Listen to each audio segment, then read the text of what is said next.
E essa semana o Metrocast com Paulinho do Jeep.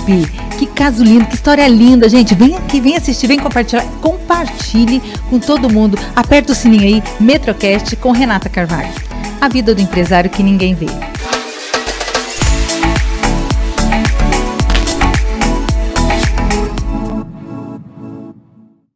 Paulinho, seja muito bem-vindo aqui nesse primeiro programa que a gente entrou ali com o pé direito, é isso? Isso mesmo, olha que alegria, viu? Fico muito surpreso, grato e muito até emocionado por ser o primeiro.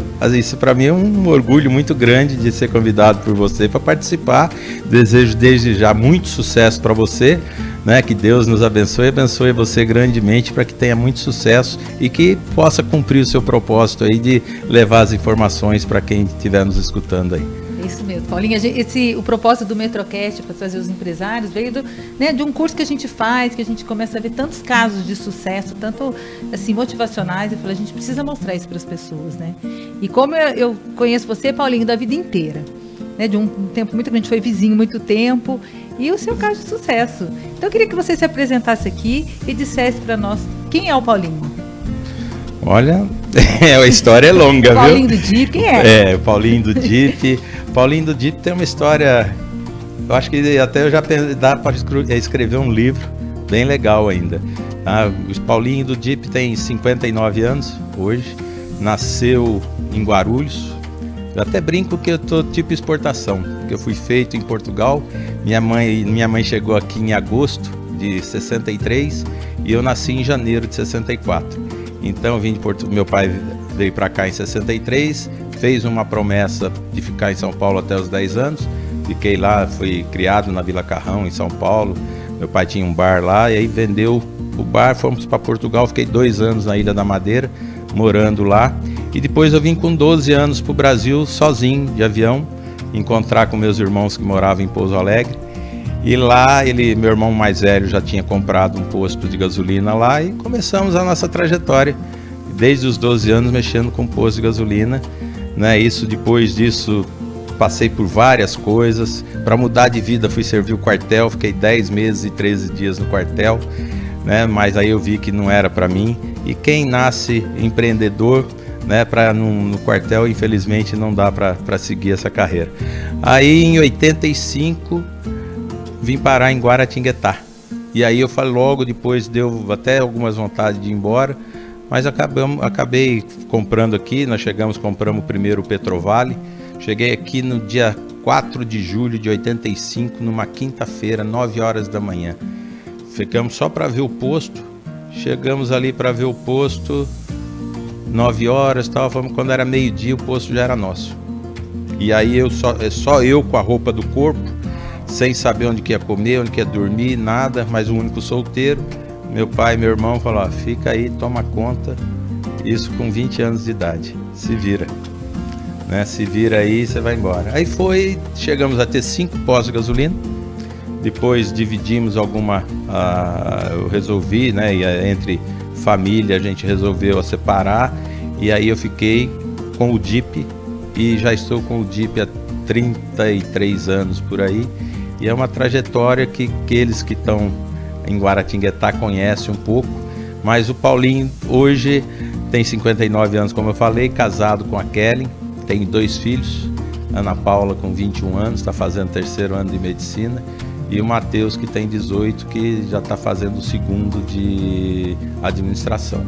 Então esse é um pouquinho do Paulinho, que ficou quando chegou aqui, era o Paulinho português, porque todo mundo conhecia como Paulinho português por causa dos meus pais e tal, e ainda tinha um pouco do sotaque, porque eu fiquei lá 10 anos, então tinha um pouco ainda do sotaque português. Depois virou Paulinho do posto, porque ainda não tinha o Jeep, e hoje é o Paulinho do Jeep. Paulinho do Jeep, Paulinho da Kelly.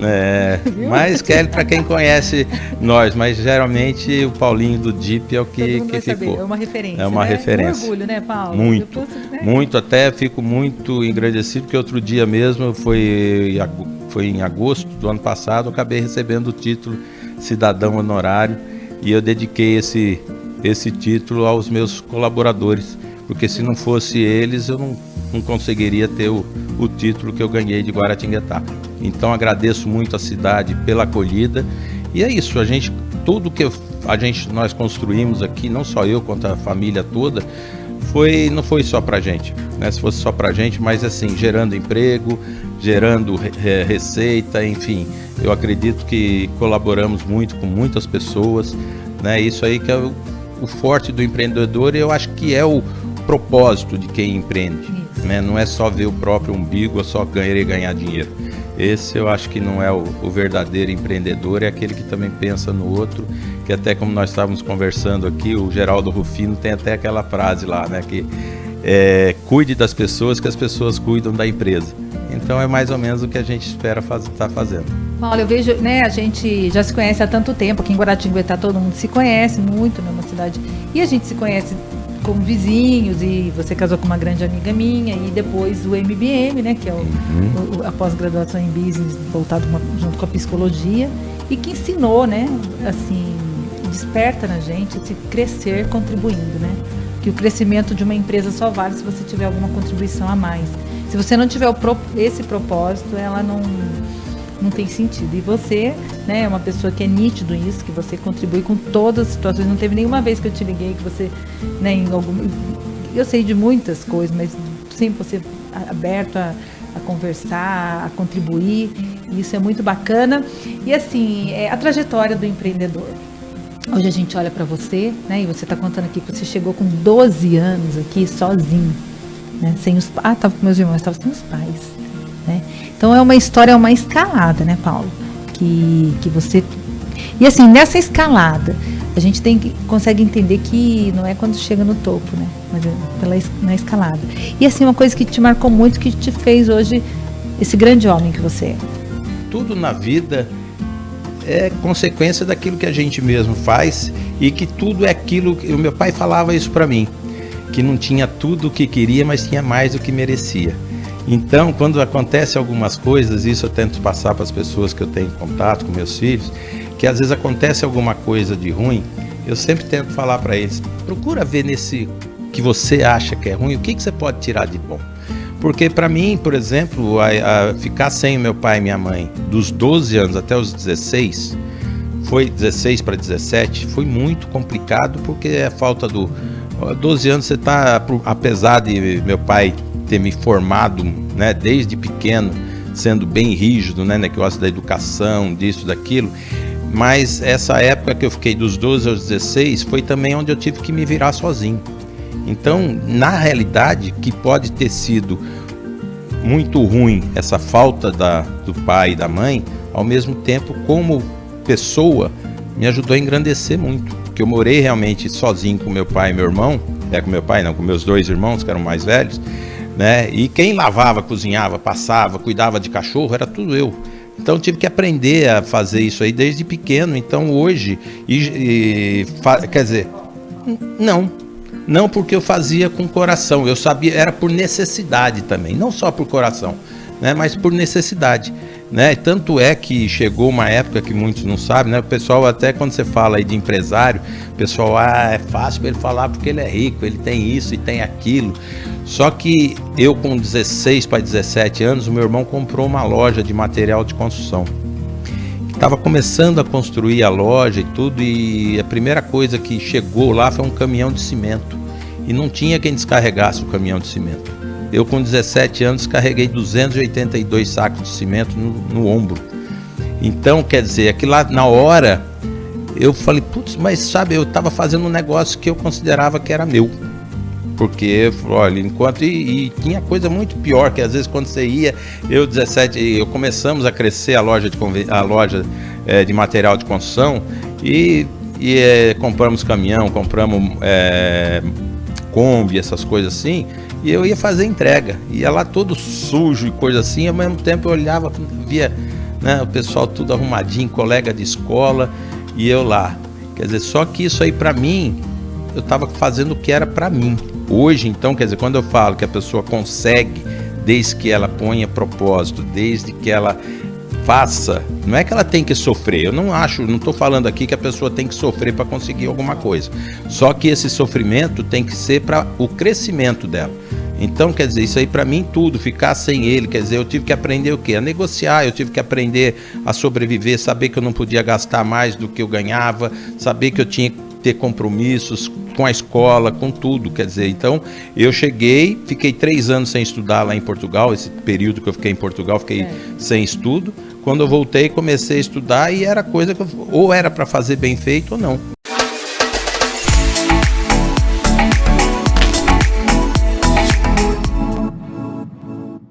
Hoje uma convidada que eu amo demais, que é uma grande empreendedora, que tem uma história linda de sucesso, de superação, né? Passou por um processo e soube aproveitar. A grande empreendedora Deise Cavalheiro. Seja muito bem-vinda, querida. Obrigada, além de uma pessoa assim, muito simpática, alegre. Essa mulher, gente, vocês vão ver o que essa mulher tem para oferecer para nós. Que seja muito bem-vinda. Obrigada, Rê.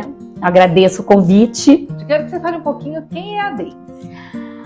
A Deise é uma guerreira que conseguiu superar carregou por 41 anos uma anorexia. Muita gente me pergunta, nossa, 40 mas como assim, anorexia, né? Como você teve, como você descobriu? Não se descobre, é uma doença mental que ela vem, né? Quando a gente descobre, muitos casos já estão avançados. Eu tive 3 crises de anorexia ao longo desses 41 anos, né? Dessas 3 crises, a última, vamos dizer que foi fatal, porque realmente eu tive que nascer de novo. Tô arrepiada aqui, quase chorando. A última eu tive que nascer, já estava casada, minha filha tinha 11 anos, e o corpo da minha filha era maior que o meu. Conta pra mim, assim, pra nós, né? O processo desde a primeira vez, na sua infância, conta tudo pra nós. Como é que Então, nós somos, em casa, somos 3 filhos, né? Eu sou a do meio. E minha mãe, meu pai, todo mundo... Meu pai sempre trabalhou muito para fornecer, graças a Deus, tudo pra gente. Até revezava, né? Uma época, punha uma escola particular. Sou filha de pais professores aposentados. Meu pai aposentado da Unesp, Cotec, e da Paula Souza, também aposentado, do industrial, que antigamente era o industrial, virou ETEC. E a minha mãe, professora do estado, aposentada. E a vida, ela corre, a gente não vê. Minha mãe trabalhava, saía quando ela lecionou no estado, começou a lecionar no estado, né, que passou no concurso, tem que viver longe, tem que estudar, trabalhar longe. Então minha mãe dava aula em Guarulhos. Então a minha mãe, 3 filhos. A empregada, a gente fazia, as ajudantes, a gente fazia de gato e sapato, né? Porque cada hora tinha uma na cabeça dela, o outro fugindo, porque o irmão queria bater, e assim era. Não, e 3 seguidos. O Paulo César, mais velho, nós somos muito próximos. Daí passa 3 anos, tem a Denise, que é a nossa eterna caçula, né? Hoje já estão todos casados. E então a gente ficava ali com a ajudante e minha mãe proibia de sair pra rua, pra não ter problema e tal. E a gente ia pro portão e gritava, socorro, nós estamos presos, aquelas coisas de criança. E de repente, a vida foi passando e minha mãe deixava o almoço pronto, né? E eu e a Denise esquentávamos. Porque era as duas que chegavam primeiro em casa. E quando a gente chegava, eu lembro que a gente vinha a pé do Carmo, né? A gente vinha a pé, aí chegava em casa e esquentar comida. A Denise tinha que acender o fogão, porque eu morria de medo de acender, de lidar com fogo. Então a Denise acendia e eu esquentava comida.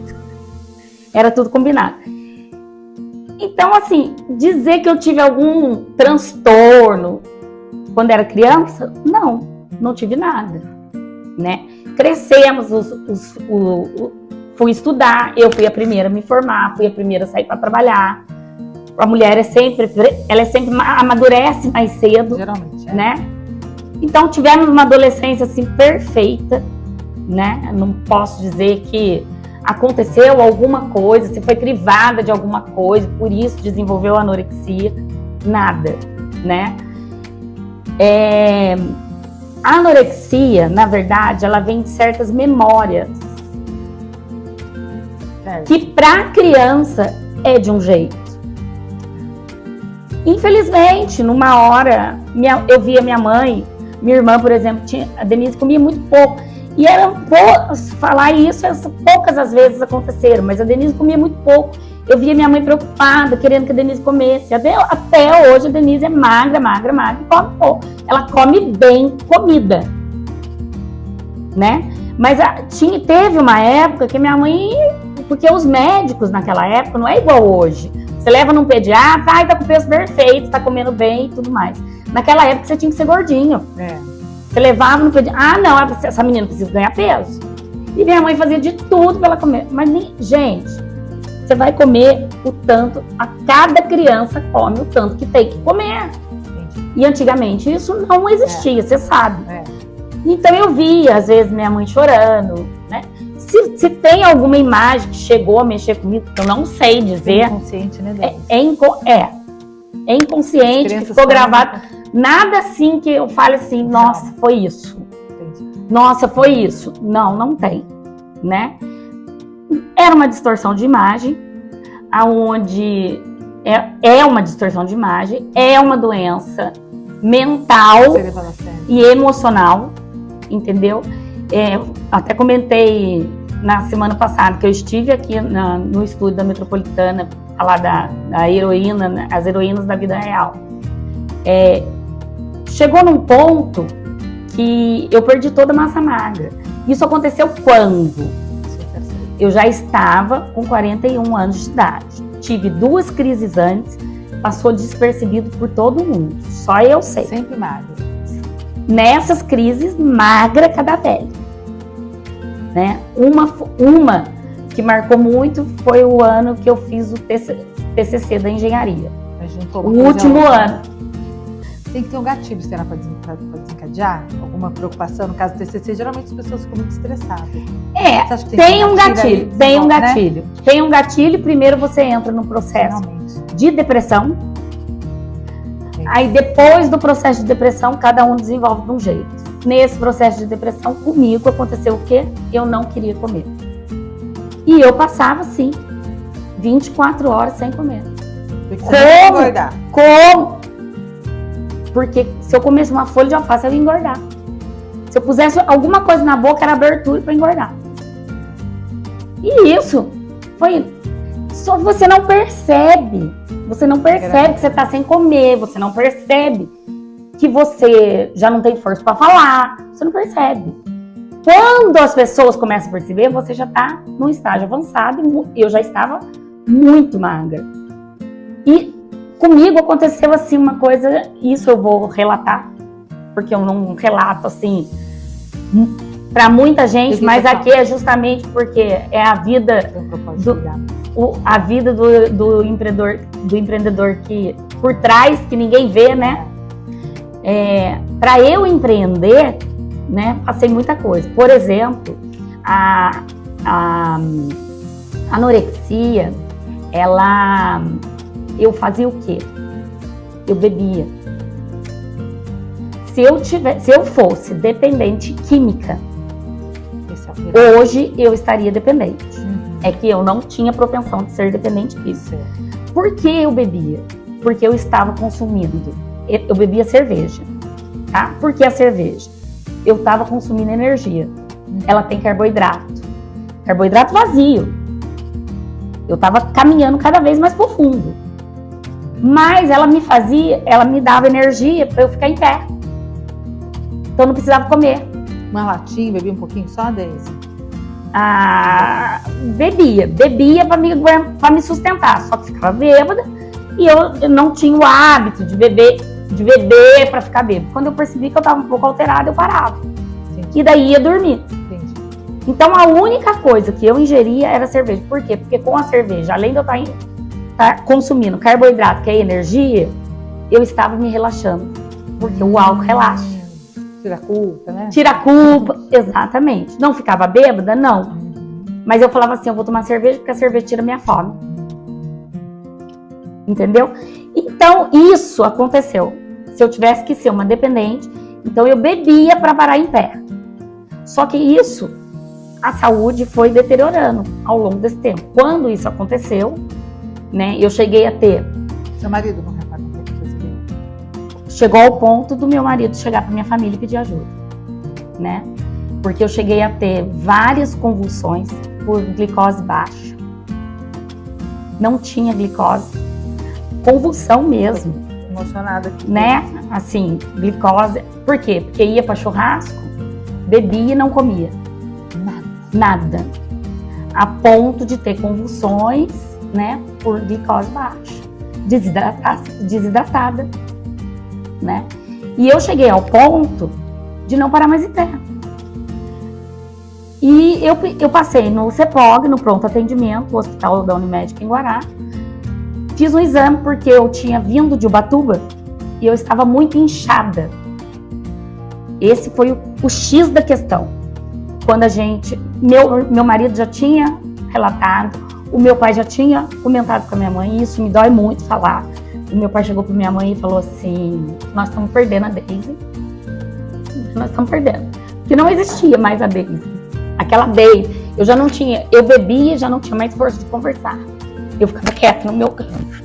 Cheguei num ponto que tudo me dava tontura. Eu ia no supermercado, eu não queria que ninguém me visse, porque as pessoas iam me ver e iam falar assim, nossa, tá muito magra, o que aconteceu? Então tinha que sempre alguém ir comigo, porque eu passava mal se eu fosse no supermercado. E daí eu me internalizei dentro de casa. A depressão veio junto com a anorexia, né? Daí sim veio a depressão para valer. O gatilho foi uma chefia que eu tive, né, na Unesp na época, e mexeu muito comigo. Queria mudar meu horário de serviço, pôr para me trabalhar à noite. Né? Eu sou casada com um policial, né, que a vida inteira prendeu 1001 em Guará, em Taubaté, São José, né, trabalhou o Vale do Paraíba inteiro. Eu tinha muito receio, né, tanto é que a gente não é de sair, nada. E aí, na verdade, foi quando... Desculpa a emoção, mas realmente é uma história... Para quem conviveu, dói. Eu sei que para minha mãe, para o meu pai, é muito difícil ainda falar sobre isso. E, na verdade, eu liguei para minha médica e falei para minha psiquiatra de Taubaté.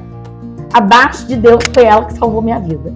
Até hoje eu sou paciente dela, né? Porque você tem que ser assistida. Claro, isso mesmo.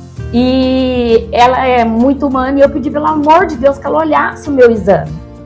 Porque eu estava muito preocupada, eu estava extremamente inchada. Pé inchado, mão inchada. Cadê aquela magra que queria ser magra? Sendo que eu estava com a barriga estufada, eu parecia uma criança desnutrida. Conclusão. A doutora Sabrina falou assim, olhou meu exame e ligou imediatamente. Você está sozinha? Eu falei assim, meu marido está aqui, doutora, de folga hoje. Hospital imediatamente. Você está morrendo. Transfusão de sangue imediata. Fomos para o hospital, naquela correria. O Paulo pediu, pelo amor de Deus, que minha mãe acompanhasse. Passou. Realmente, meu olho já fechava e eu já não... Eu não tinha mais coordenação sobre a mão, né? Andar, precisava de ajuda. E aí fui para o hospital. 2 volts de sangue, né? A hemoglobina tinha chegado a 5. Uma culpa, né? Aí quando você sai do hospital, vem a culpa. Dor da culpa. A culpa não é a fase que você fala assim, eu tô doente. Você fala assim, é como se você olhasse para Deus. Assim, eu olhava para Deus e falava assim, meu Deus, por que eu fiz isso? Eu tentei me matar, eu tentei acabar com a minha vida. E na verdade não entrava mais nada. Não entrava mais comida, porque eu não conseguia. Eu tive que fazer a reintrodução alimentar. Eu tomava um comprimido, eu não tive bulimia. Eu não provocava vômito. Mas a bulimia, ela veio por consequência do estômago. O estômago, ele é um músculo. E ele diminuiu. Tanto é que tem muita gente que faz cirurgia do estômago e volta. O estômago diminuiu, né? E aí fiz toda a reintrodução alimentar, tudo. Isso aí foi um processo de para eu, vamos dizer assim, me sentir, entre aspas, curada. Médica vigiando. Aí você começa, quando eu comecei a fazer reintrodução alimentar, eu tive uma síndrome metabólica dentro da Unesp. Eu já tinha voltado a trabalhar do afastamento, eu fiquei 3 anos afastada. Nesses 3 anos foi esse processo de descobrir doença, o que não tinha, o que tinha, né? E estava tudo baixo, eu estava desnutrida, além de sem vitamina nenhuma. O inchaço era da desnutrição, eu só bebia água, não comia mais, né? Não parava mais em pé, ingeria água. Nessa fase, já não ia nem cerveja mais, porque o que ia para dentro, que tinha caloria, voltava.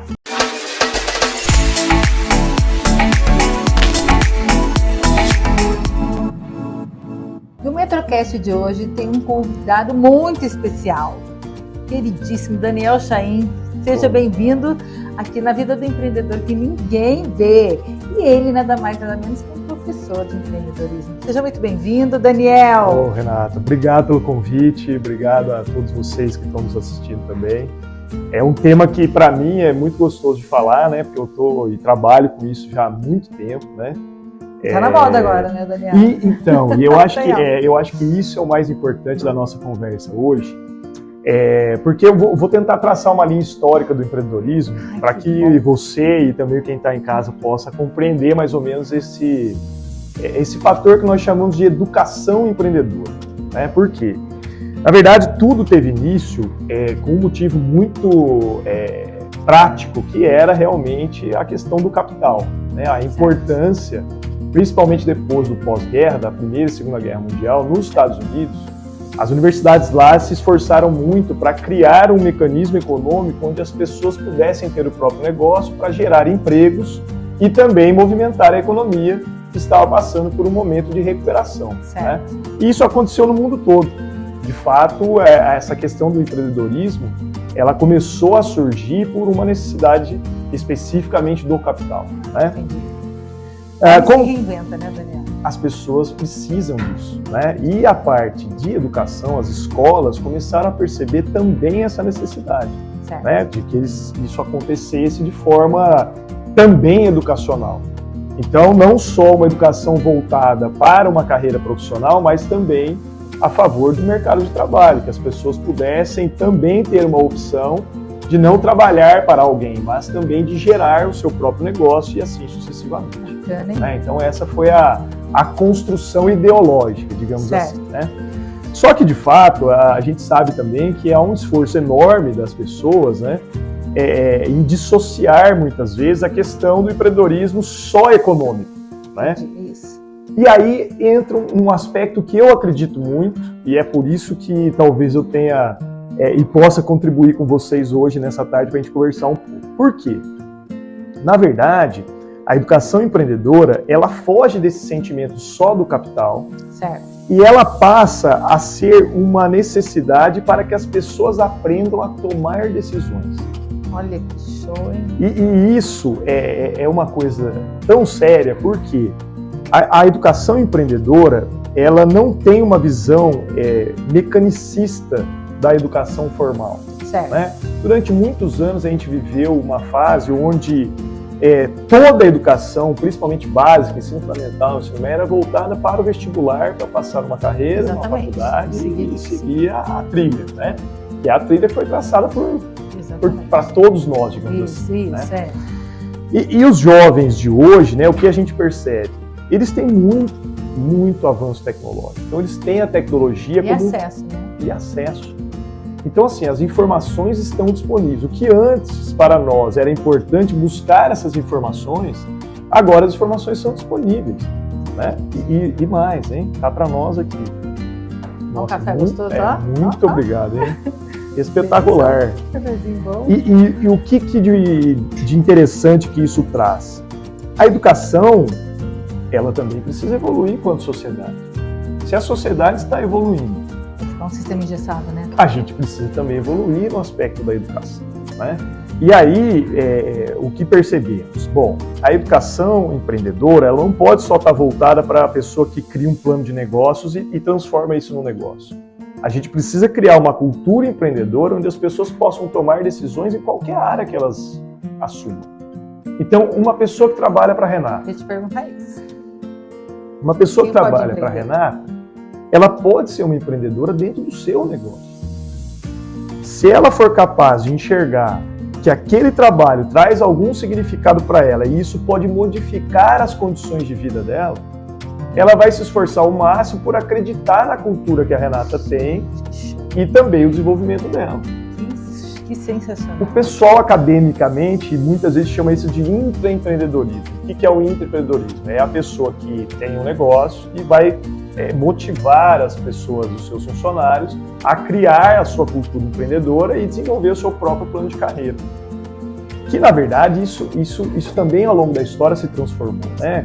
Antigamente a organização tinha um plano de carreira, hoje o plano de carreira é da pessoa. A pessoa precisa aprender a fazer isso. Então a educação empreendedora ela tem esses aspectos. É para abrir a mente, né? E é um projeto de vida, né? Para que as pessoas aprendam a tomar decisões. Mas é claro, né, Renata, que também a gente precisa falar de negócio. Isso. Né? E ele precisa entender o que é um negócio até para gerir a própria vida. A vida é um negócio. A vida é um interesse, né? A gente tem trocas, relações de trocas, né? E quanto mais a gente coloca as pessoas, e eu acredito muito nisso, né? E eu falo isso muito para os alunos, né? Desde os pequenininhos que a gente trabalha, né? No ensino básico, fundamental, né? Quando a gente tem um compartilhamento de ideias que são positivas, a gente gera uma coisa chamada arrastamento. Verdade. Então a gente consegue arrastar as pessoas para o mesmo lado, né? Então o pessoal chama isso de liderança. Né? Exatamente. Então o empreendedorismo necessita, a palavra que você citou aí é super verdadeira. A gente precisa criar um ecossistema de empreendedorismo. Então isso é da escola, isso é da sociedade, isso é das empresas, isso é do governo. Isso é do governo. Sempre que todo mundo tem que crescer, né? A gente precisa contribuir para o crescimento das pessoas. Todo mundo tem né? que crescer e a gente tem que respeitar esse crescimento de cada um também, né? As ambições, aquilo que a pessoa quer eu quanto falo isso na minha empresa, Daniel. Desenvolvimento. Eu quero ver as pessoas crescendo na minha empresa. Se chegar algum colaborador que eu amo, que eu falar, eu vou fazer o meu negócio, eu vou mudar. É lógico que eu quero, né? Mas eu quero ele crescer. Eu acho que é direito do ser humano crescimento, né? Eu acho que isso é empreendedorismo. Eu concordo plenamente com você. Eu acho que a gente tem que buscar para eles, né? Uma das questões que são trabalhadas em empreendedorismo é a questão do perfil empreendedor. Então, quais são as principais características que um empreendedor tem que desenvolver enquanto competência, enquanto habilidades para que se desenvolva uma competência? Então, a gente costuma dizer assim, o primeiro aspecto é ser criativo. Legal. É ser criativo para inovar, pensar soluções diferentes para problemas que às vezes são comuns ou problemas que são sofisticados e que a gente possa fazer uma solução simples desse problema, utilizando os melhores recursos. Tem que olhar para o problema, olhar acima dele, né? E a solução. Acima dele, já vem com a solução, né? É isso. Fala isso. É isso. Vem com a solução para mim. Então. Exato. Pelo menos 3 soluções.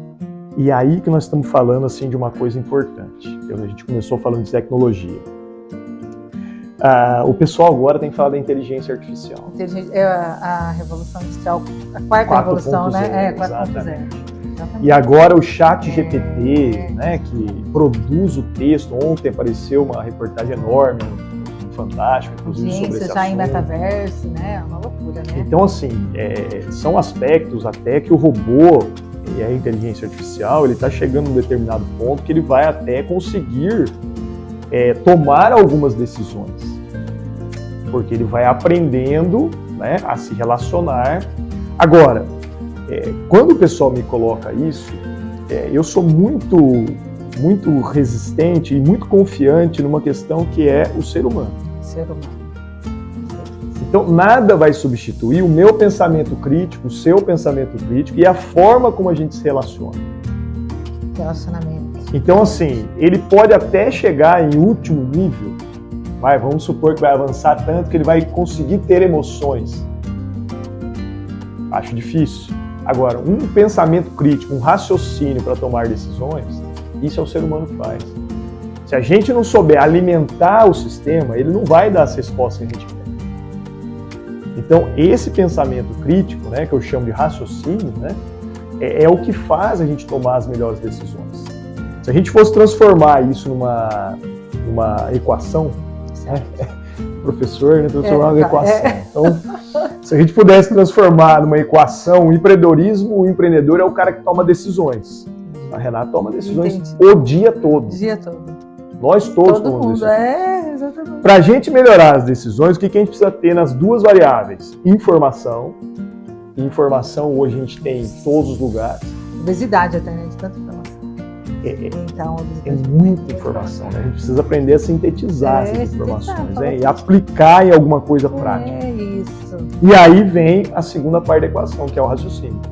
Então, quanto mais a gente tem informação e quanto mais a gente usa o pensamento crítico e o raciocínio, mais certeiros são as nossas decisões, né?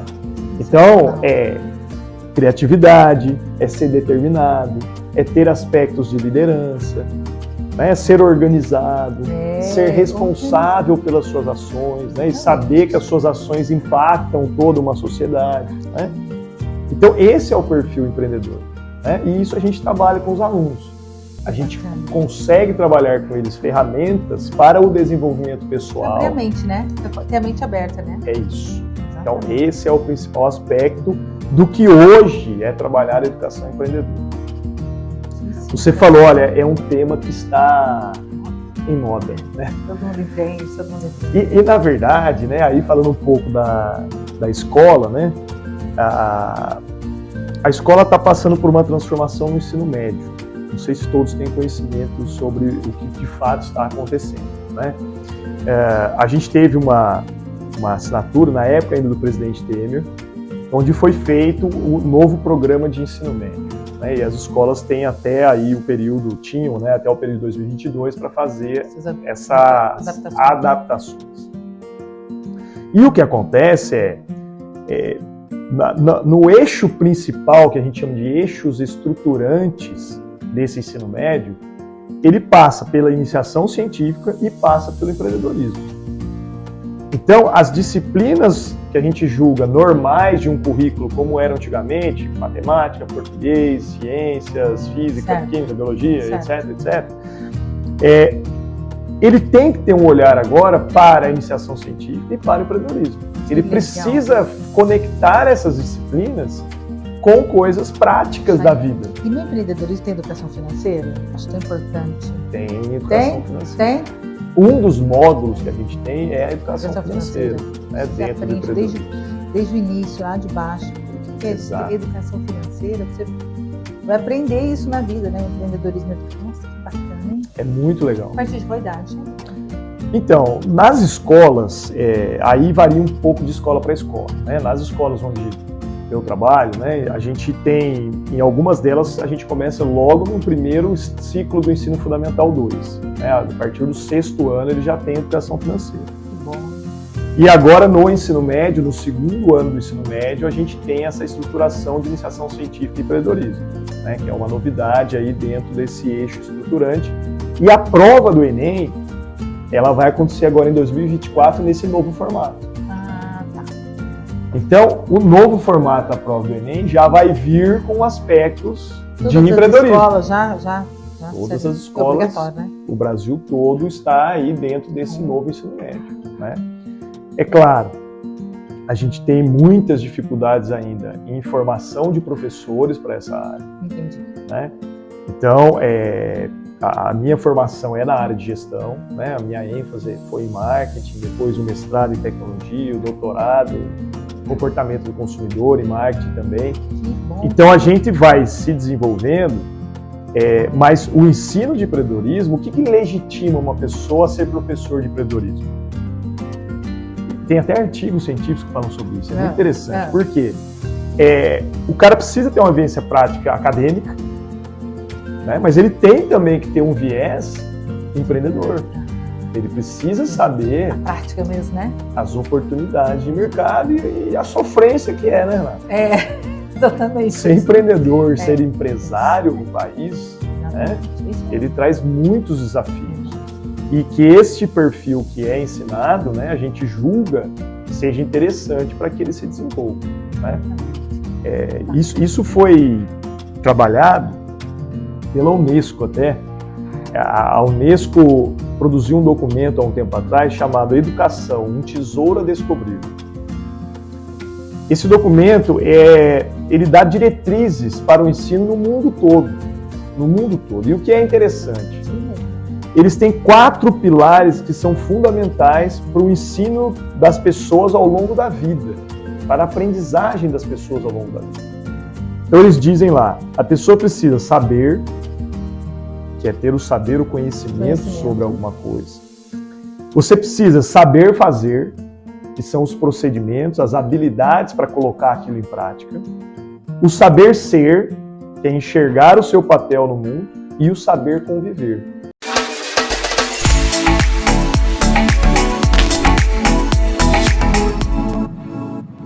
Essa mulher maravilhosa, empreendedora, mãe de família, filha e tudo mais que vocês imaginam. Pensa numa mulher cheia de bênçãos, que tem muita coisa para compartilhar. A trajetória de vida dela é assim, da gente ficar de boca aberta, é muito bonita. A Lilian é uma vencedora. E Lilian, seja muito bem-vinda ao Metrocast, que tem o propósito de acrescentar na vida das pessoas casos de sucesso. Sabe que casos de sucesso, você pode levantar, você pode cair, mas que você tem que continuar. Muito obrigada. Renata, você não tem noção do quanto que é satisfatório, do quanto enche meu coração de alegria de estar aqui. E você falando tudo isso de mim, eu tô até me sentindo melhor do que quando eu cheguei, né? Renata, primeiro eu fico muito orgulhosa, né, de você encabeçar tantos projetos incríveis e ser sua convidada, né, num programa como esse me enche de honra mesmo. Inaugural. É muito importante para mim, pela nossa amizade, por tudo que a gente se acompanha na vida toda. A Lilian é uma mulher cheia de sonhos, uma mulher que tem fé, uma mulher que levanta cedo, que não deixa a peteca cair, que tem dia que a peteca quer cair, né? Mas que a gente tenta equilibrar e vai tocando e vai se aperfeiçoando, buscando um pouquinho a cada dia a nossa melhor versão. Você me conhece já, pode falar quantos anos? Décadas e décadas, né? As nossas crianças conviveram juntas quando eram muito pequenas e a gente sabe das dificuldades que cada uma de nós já enfrentou. E talvez até embargue um pouco a minha voz para falar de algumas coisas, mas de verdade eu sou uma pessoa que não paro de sonhar nem um dia. Mas o sonho só simplesmente não resolve, né? A gente precisa acreditar, né, Renata? Levantar e fazer as coisas acontecerem. E eu acho que, de alguma forma, a gente está fazendo. É isso mesmo, Lilian. A gente tem que sonhar e ser realizador, né? Porque você vai sonhar. E aí você não pode ficar só sonhando. Fala, o que é que eu vou fazer para isso acontecer, para que se torne realidade? E eu sou prova viva pela minha amizade que eu tenho com você, e eu sei de muita coisa da sua vida, de que você realizou muitos sonhos. De que você conseguiu hoje, que você é uma vencedora. Eu posso dizer isso, não precisa ser eu para dizer, né? Aí está a prova dos seus frutos, né? Da sua vida, do seu trabalho. Quantas vezes eu vi, né? O tanto que você lutou e hoje você é uma vencedora. Então, de antemão, já quero parabenizar e eu quero falar para você que você fala um pouquinho da sua trajetória como empreendedora, como é que você começou, você fez faculdade, e assim, porque eu vejo que você está sempre estudando, né? Sempre buscando. Então, começa, vai. Vamos lá, né? Você tem umas 5 horas? Renata, eu fiz faculdade de administração, eu sempre fui uma pessoa de me comunicar muito bem, mas a minha vida ela se resume com antes da corretagem e depois da corretagem de imóveis, né? Eu acho que a minha carreira antes tem sim alguns pontos importantes, mas de fato a grande virada de chave da minha vida foi quando eu fui começar a trabalhar no mercado imobiliário. Isso se deu em 2010, depois de um problema sério familiar, uma separação, um momento traumático na vida de todo mundo que a gente nunca quer que aconteça, mas às vezes acontece. E eu me vi com 2 meninas, uma de 5 e uma de 10 anos, precisando resolver uma série de coisas. E aí eu fui abençoada por ter sido apresentada por uma grande amiga minha e nossa, pela Vera Marques, por um empresário do ramo imobiliário incrível, que é o Colli. Ela me apresentou para o Colli e então a partir dali começou a minha trajetória no mercado imobiliário. E eu comecei como corretora estagiária em Taubaté, eu ia e voltava, deixava as meninas com quem pudesse cuidar. E assim eu comecei, depois de um tempo, eu me mudei. Depois de um tempo, eu vim para Guaratinguetá trabalhar na imobiliária Roni, trabalhei com o Kaique, com o Luciano, o que me enche de orgulho também poder falar deles. E com toda a turma que trabalhou lá na Roni, eu aprendi muito lá, Renata. Eu sou muito grata mesmo por tudo que eu vivi naqueles anos que eu trabalhei lá. Mas tinha uma coisa dentro de mim, uma vontade de empreender, uma vontade de fazer coisas na minha própria empresa, que dentro da empresa dos outros eu não podia fazer. Em 2017 eu resolvi largar a carreira de corretora dentro de imobiliárias e fui montar o meu próprio escritório. E aí as coisas realmente aconteceram numa velocidade muito interessante. Mas por que, Renata? Eu trabalhei 14 horas, 16 horas por dia e as coisas não caem do céu. E aí foram chegando pessoas e hoje nós somos 11 pessoas na minha empresa, que eu tenho muito orgulho de dizer que quem chegou lá, chegou pelo amor, pelo carinho, dizendo: Lilian, você pode me ensinar o que você está fazendo? Eu posso trabalhar com você? Juro, eu não fui procurar ninguém para trabalhar comigo, todos vieram. E eu tenho certeza que foi pela mão de Deus. Que coisa linda, Lilian. E quem te conhece sabe dessa trajetória, dessa verdade, né? Você tem a construção, né, do sucesso, que as pessoas de repente olham e falam: que sorte da Lilian, né? Tem toda uma história por trás que ninguém enxerga, ninguém vê, né? Mas a perseverança e a garra que vão trazer você chegar. Lilian, para a gente chegar onde a gente quer, tem que ter foco, objetivo. Qual é a ferramenta que você usa aí para o sucesso? Eu estou fazendo inclusive um curso com a Ana Júlia. Ela tem me ajudado muito com posicionamento nas redes sociais. A gente tem um pouco de vergonha, inclusive eu estou com vergonha agora, porque está gravando e parece que a gente sabe tanta coisa, mas quando fala que está gravando, parece que para um pouco, fala: mas o que eu sei mesmo? Não é só café, né? Tá gravando. Tá gravando, pronto, complicou. Mas, Renata, eu acho que a gente tem que seguir mesmo a intuição e fazer as coisas pelo coração. Claro, eu gosto de ganhar as comissões que eu ganho, são elas que me dão ferramentas para eu poder me tornar uma pessoa mais antenada, poder fazer as viagens que eu gosto de fazer, poder conhecer o mundo, poder investir no lugar que eu trabalho, dar melhores condições de trabalho para o pessoal que trabalha comigo, melhores condições de trabalho para minha família, para os meus pais. Você falou quem eu sou, né?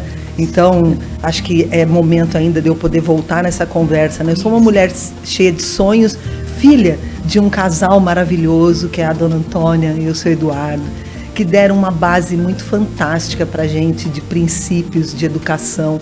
Estão casados há quase 60 anos, né? Eu tenho 54 anos, com muito orgulho. Meus pais têm uma vida linda, têm uma vida de parceria muito bonita. E eu tenho 2 meninas, né? A Júlia e a Giovana, que são tudo na minha vida, Renata. Eu paro tudo que eu estou fazendo quando uma delas está precisando de alguma coisa. E aí a gente fica numa situação, né, de amor demais e de verdade, o que de fato é incondicional nesse mundo, né, Renata? É o que a gente sente pelos nossos filhos e por elas eu faço qualquer coisa e tenho feito tudo que eu posso. O restante, né, Renata, a gente vai administrando, a gente gerencia, mas é a família da gente que faz com que a gente levante todo dia. Família é a base de tudo. Sim, Renata. O porquê você levanta é a família? É por elas que eu levanto. Por elas que eu levanto todos os dias. Me arrepiou aqui, uau. E decido ser feliz e decido enfrentar as adversidades da melhor forma que eu posso por elas. E aí o restante todo vai se encaixando, né? Mas é assim, por elas duas. Quando a gente, né, Lilian, a gente tem uma amizade bonita, a gente nunca teve nada de alguma coisa que... Não, assim, Nunca. Fomos muito amigas e irmãs até, Sim. né? A gente sempre se considera assim. Sim. E eu lembro muito, Lilian me marcou muito. Quando você ia, eu estava em Ubatuba, com as minhas crianças, passeando, e você estava lá no estande do COG, Trabalhando. com chuva, mais chuva, às vezes frio. E Sol. as crianças, cadê as meninas, Lilian? Ai, tá com o pai, tá com a minha mãe, tá... E eu pensava, né, que luta, assim, que, né, ela tem que estar aqui, as crianças estão lá, né, hoje esse frio, podia estar junto lá, e eu assim, isso pra mim era... O que eu posso dizer, assim, doía o meu coração e eu me enchia de orgulho por você, sabe? Eu lembro muito, lembro da roupa que você tava, lembro de tudo, um dia que a gente se encontrava assim, mas eu lembro um dia que tava muito chuva e você tinha pego estrada de madrugada para estar lá no estande cumprindo, que era o dia do seu plantão. Então, quando a pessoa faz uma trajetória, tem a trajetória, paga o preço do sucesso, né? É onde ela vai chegar. Sabe, quando você faz a coisa certa, Lívia, às vezes demora, às vezes não demora, mas a graça de Deus chega e acontece a coisa, sabe? Mas é por quê? Porque você fez, você se movimentou, sim, sabe? Então, assim, eu tenho muito orgulho de você, viu? E da sua família e do seu mover pela sua família. Você está de parabéns. Sim. E eu quero saber um pouquinho, Lilian, do seu estilo de vida. A Lilian, né, que acorda, quais são os rituais? Passa aí pra gente. Fala pra Renata, eu sempre gostei de me cuidar, né? Quando a Giovana nasceu, em 2000, eu tinha ficado um pouquinho acima do peso, era uma coisa que para minha cabeça aquilo precisava ser melhorado. E eu entrei na musculação naquele ano mesmo, com a Giovana bebezinha, e não parei mais, né? E tive bons professores ao longo desses anos, né? São 22 anos fazendo academia todo dia. Eu levanto, né? Eu gosto de treinar em jejum, então eu pratico jejum intermitente em alguns dias da semana. Eu tenho uma alimentação saudável, mas eu também, quando vejo alguma coisa que eu gosto muito, eu como, sabe? Eu não sou exagerada na comida, mas eu como. Eu gosto de me cuidar, eu gosto de usar um bom produto na pele, eu gosto de cuidar do meu cabelo. A gente precisa, né, Renata, dar uma... Importante. Ajudar. Ter amor próprio, exatamente. Eu gosto, né? Eu gosto de me cuidar porque eu acho que é um respeito, inclusive, no ambiente que eu trabalho, com as pessoas que eu atendo. Eu gosto de chegar com uma roupa boa, mostrando que eu me preparei para estar naquela situação, sabe? É mais do que uma vaidade. Claro que tem vaidade. Mulher que falar que, não, eu tô fazendo isso, é por vaidade, é óbvio. A gente sente que precisa estar melhor o tempo inteiro, às vezes a gente até entra em alguns conflitos de idade, mas eu gosto de mostrar para os meus clientes, para os meus amigos, para o pessoal que trabalha comigo, que eu me preparo todo dia para encontrá-los. E isso para mim é uma forma de amor, uma forma de carinho, uma forma de respeito, sabe? Comigo e com as pessoas com quem eu vivo. Lilian, eu tenho aprendido, eu sei que você também, que a gente tem que... a maior empresa, né? Então, primeiro o nosso templo sagrado, Sim. É aqui o interior, né? E a partir desse cuidado de você estar arrumando essa casa, você começa a mostrar na aparência, né, como é que você está.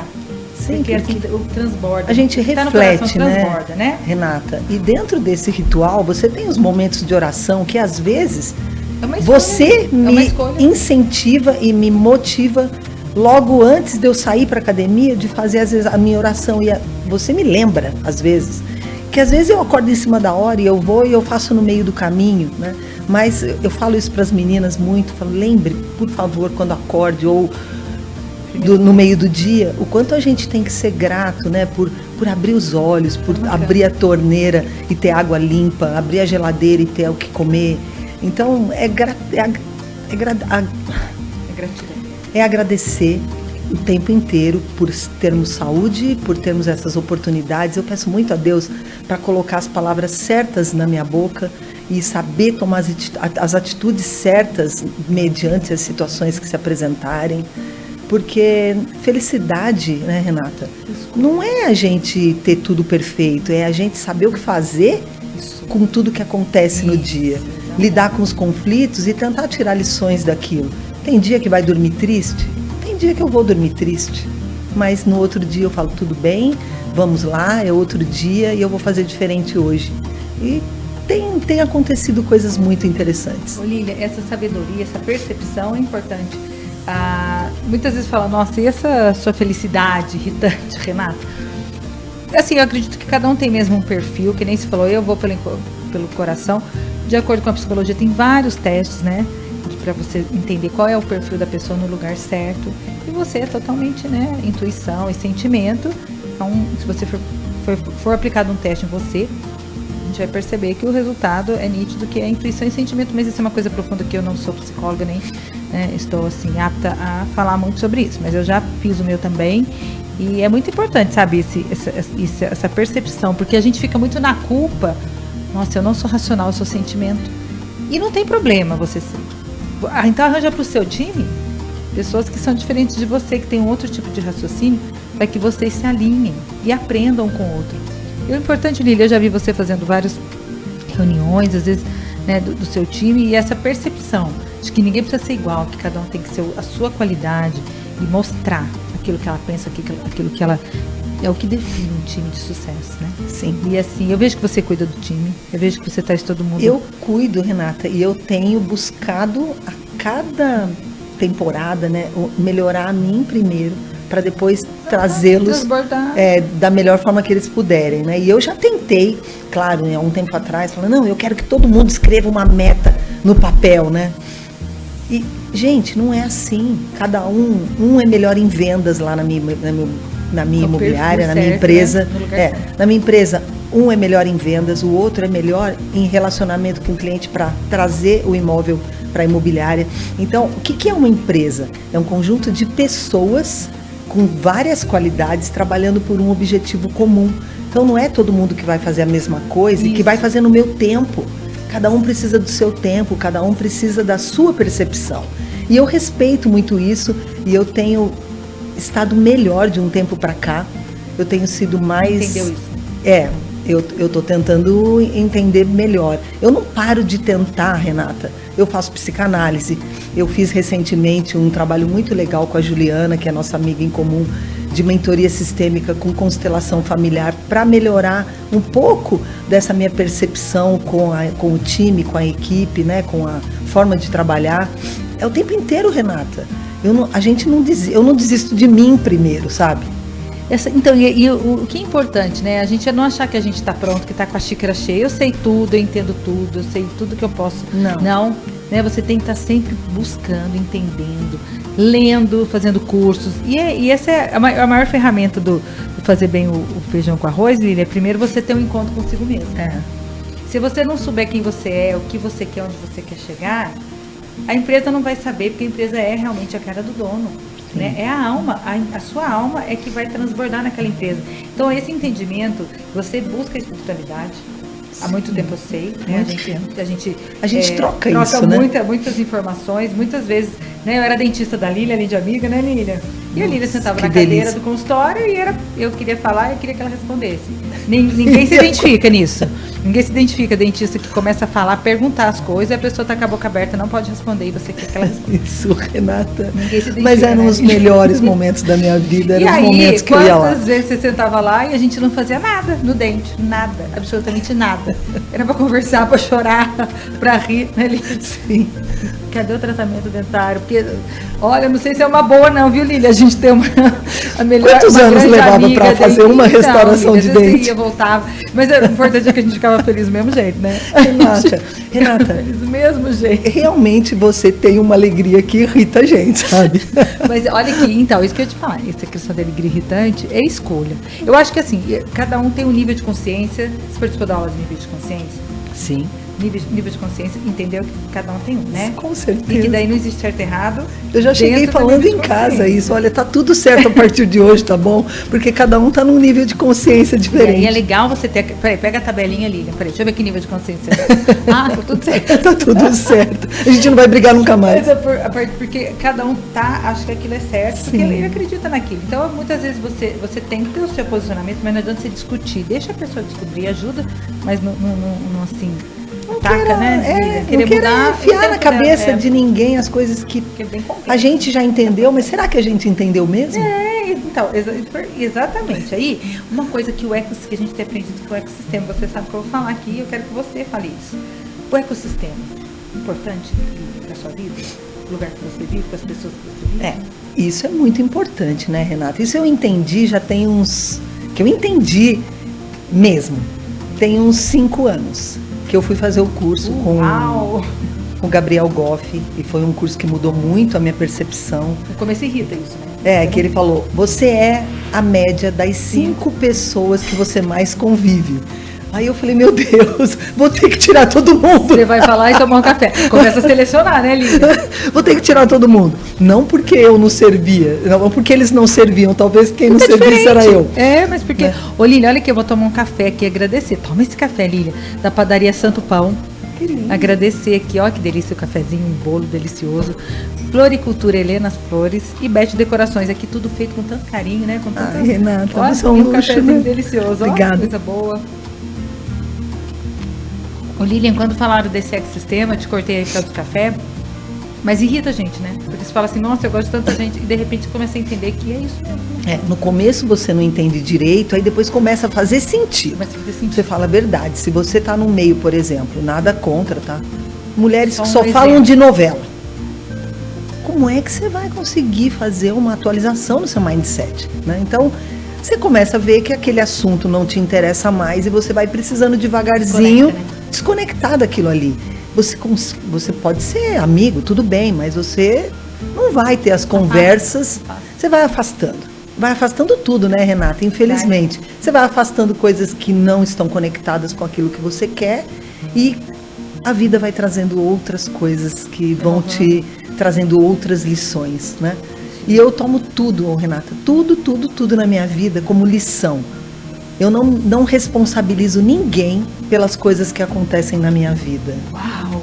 É verdade, Que isso, Renata. sabedoria. É a primeira coisa que tem que ser feita.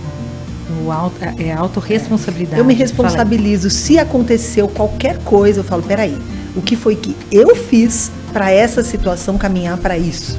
O que foi que, onde eu permiti que isso acontecesse?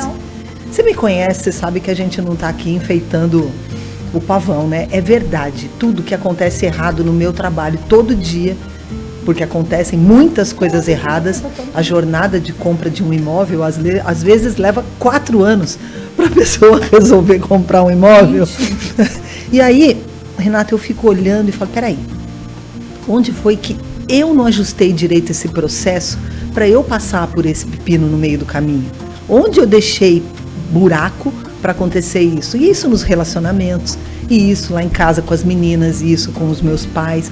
Eu sempre trago a responsabilidade para mim. Por isso que é esse sucesso. E isso tem me ajudado a fazer ajustes. Se eu tô boa o bastante. Só a verdade, Liberta, Lília, só a verdade. Eu não sei, sabe, Renata? Eu tô todo dia buscando um pouquinho melhor melhor. que ontem. Hoje você tem que ser melhor mas que ontem. é difícil, né, Renata? A gente não pode parar um minuto, porque você para, agora vem a tecnologia e as ferramentas para passar por cima. 4.0, inteligência artificial. O que é isso? Tudo, né? O que é? Tudo Se você não sabe as tecnológico. siglas agora, você está ficando para trás, você não sabe postar as coisas na internet. E nós somos da época que não tinha nada disso, né? Você não, né, Renata? Mas eu. Então, assumir responsabilidade, ter fé, ter amor no coração, compreender as pessoas, que nem todo mundo está no mesmo momento que você de entendimento das coisas e tá tudo certo, entendeu? Tá tudo certo. Lília, você descobriu, você sempre, eu sei que você sempre, mas você sempre foi assim, né? Você sempre teve essa percepção das pessoas, porque você não julga. Quantas vezes a gente já conversou e você não julga, você fala, mas é isso, é aquilo. E a gente tem um jeito meio bem parecido de pensar mesmo, né? E é o que eu acho. Renata, você falar disso é muito importante, sabe? Ainda bem que você está me lembrando das coisas importantes que tem para falar sobre julgamento. Às vezes, por esse jeito nosso, né, de chegando nos lugares e de querer conversar e de querer, porque nós somos pessoas da comunicação, muitas vezes a gente é julgado de forma errada. Aquela lá chegou e quer aparecer.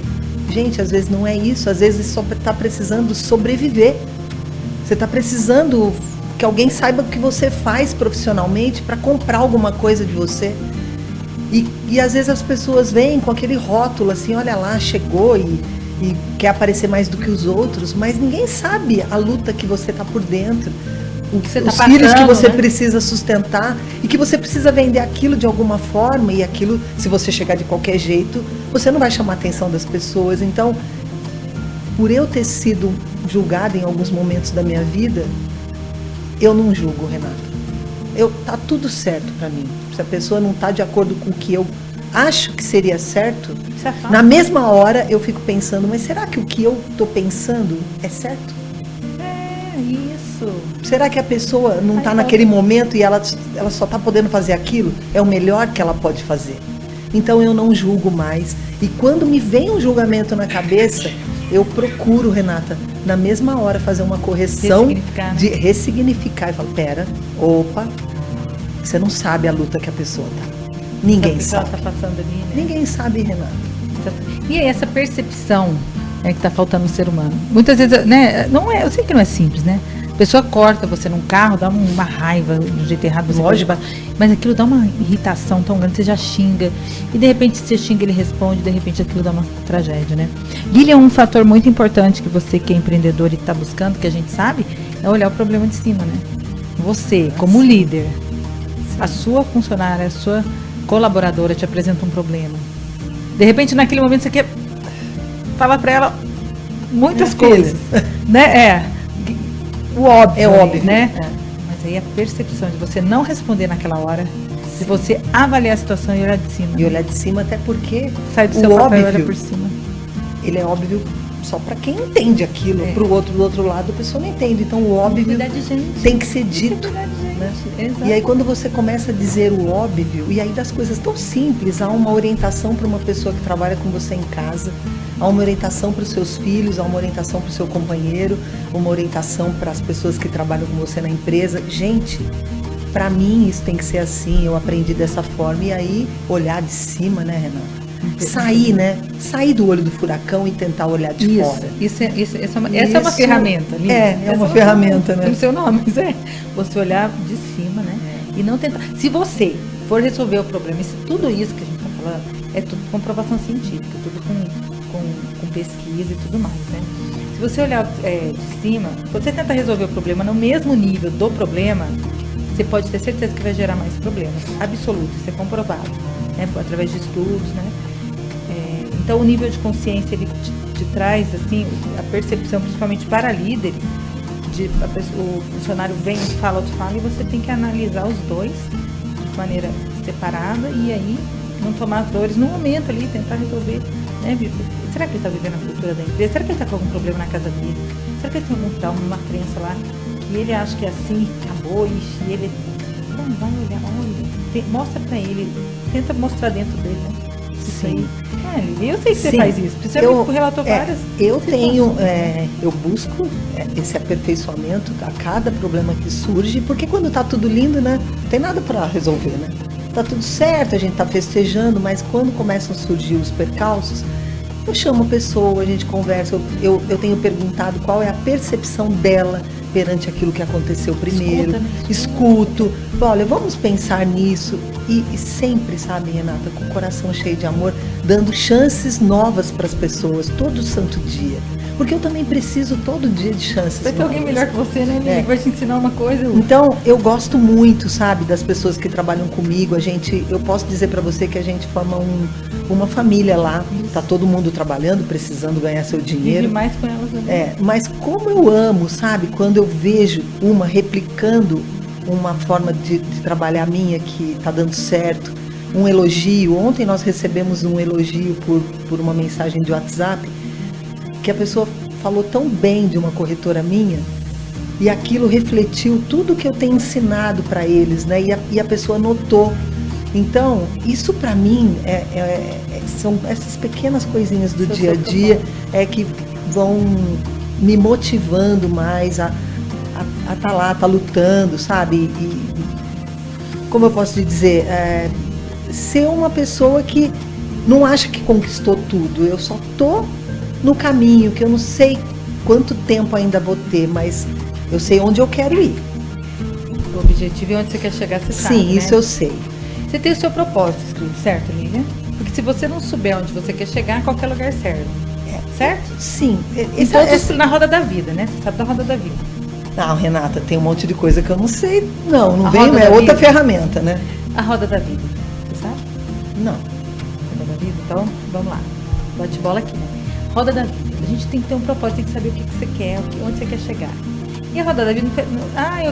eu sei que se eu perguntar para muita gente aí, eu falo assim, eu quero crescer no lado profissional e tal, mas tem vários pilares. Né? A gente foca sempre no profissional, né? Porque é onde a gente tem o dinheiro, que é o leite materno que a gente precisa. Só que, de repente, se você chega num nível com muito dinheiro, mas você não cuidou do teu filho, você não olhou no olho dele, você não fez a ginástica que você queria, não cuidou da máquina, que é o corpo, que precisa estar bem. Se você não olhou nos olhos dos seus pais agradecer, se você não deu um abraço para as pessoas, não foi numa festa celebrar o aniversário da amiga, não vale a pena. Seriam para Então, você são a os roda da pilares, vida, Miriam. os pilares. Então, quando tem a roda da vida, eu sei bastante ferramenta por conta da minha pós-graduação, dos meus estudos, minha leitura e tal. Então, a roda da vida, ele tem alguns pilares. Vou citar alguns para vocês aqui, né? Para você, e a gente tem esse... Então, é saúde, espiritualidade, relacionamento amoroso, relacionamento familiar, financeiro, profissional e lazer. Sabe qual é o detalhe, Lília? A gente não se sente merecedor de desfrute. Sim. Quando a gente não chega na mente, a gente tem que se esforçar. Se tiver que varar 3 noites, 4 noites, tem que varar. Mas se você puder ir para sua academia, se você puder ir chegar e levar seu filho na escola e depois ir para o emprego, não tem problema nenhum. E a gente tem essa culpa no coração de que não tô lá, será que está tudo acontecendo? Não. Mostra para esse povo que esse time é cultura, não sei. E cuida de você também, porque a maior empresa do mundo é você. Porque, Lília, a qualquer momento, tudo pode acabar. Né? A única coisa que a gente, quando nasce, tem a certeza que a gente vai morrer. Então, a qualquer momento, tudo pode acabar, não tem dia, não tem hora. E o que você não fez que te deixou atrás? Por que você vai esperar você chegar lá na sua idade, né, no final? Os maiores relatos estão dentro de uma cama de hospital. Sim. Onde eu devia ter abraçado mais meus filhos, devia ter olhado mais nos olhos dos meus pais, devia ter declarado amor para o meu cônjuge, minha cônjuge. Os maiores relatos disso. Que muitas vezes essa percepção vem tardia. Então, aqui perante você, perante aqui os nossos ouvintes do Metrocast, é falar isso. Sabe, olhar para essa roda da vida e fazer o trabalho certo da vida. Na verdade, acho Esses que... pilares. E é só com você. É o equilíbrio de todos esses pilares, né? Então, acredito eu que a pessoa, quando vai chegar nesse leito de morte e ela teve equilíbrio nos pilares, ela pode se considerar uma pessoa que... Vamos chegar lá, vamos começar agora. Não, sim. Já. Então, acho que esse que é o grande segredo, é buscar o equilíbrio entre tudo. Mas tem momentos que você tem que trabalhar mais. Tem momentos que dá para desfrutar mais. Tem momentos que você... Exatamente. Saber, é por isso que tem que ter um objetivo, que é para onde você está levando a sua empresa, o que você quer fazer com o dinheiro que você ganha, onde que você faz uma ação boa, uma caridade, onde que você trabalha com a saúde. Sim, a gente tem que sempre tentar olhar um pouco para quem tem bem menos do que a gente, agradecer e ajudar. Mas eu acho que o propósito no meu dia a dia é realmente deixar uma marca positiva por onde eu passo, através da minha relação pessoal com as pessoas, com os meus amigos, com a minha família e no meu trabalho também. Eu não quero que as pessoas me vejam simplesmente como alguém que está ali fazendo um negócio. É importante que a gente trabalhe e que a gente ganhe dinheiro com isso, mas que não é isso que move o sentido de tudo. Eu realizo, eu ajudo, eu encontro e o dinheiro ele vai fluir, certo? E ele vem numa boa. Agora, quando você fica amarrado naquilo e fica muito focado no dinheiro, ele demora. Né? Então, você fica correndo atrás, né, dele. Então eu também aprendi isso, né? Aprendi a estudar um pouco de física quântica para entender de como a gente tem que emanar umas energias boas, a gente tem que ter a mente próspera, ainda que a gente esteja passando por algumas dificuldades, né? Tudo bem, é momentâneo. Mas é isso, Renata, acho que o propósito é fazer a diferença positiva na vida das pessoas que estão ao meu redor e reverberar esse amor e essa positividade E essa energia mesmo de empreender, né? Que não é também tudo lindo, que a Lilian tá o dia inteiro com coraçãozinho na cabeça, né? Não, a Lilian também fica brava, né? Ô Lilian, olha que quero agradecer já de antemão a sua presença. Nosso papo aqui vai, né? A gente tem conversa para tanta coisa, Sim. Minha cabeça tá aqui. Mas eu quero dizer que você tirou uau do meu coração, sempre, Renata, né? E eu quero uma palavra sobre os nossos ouvintes do Metrocast. Uma palavra, Lilian.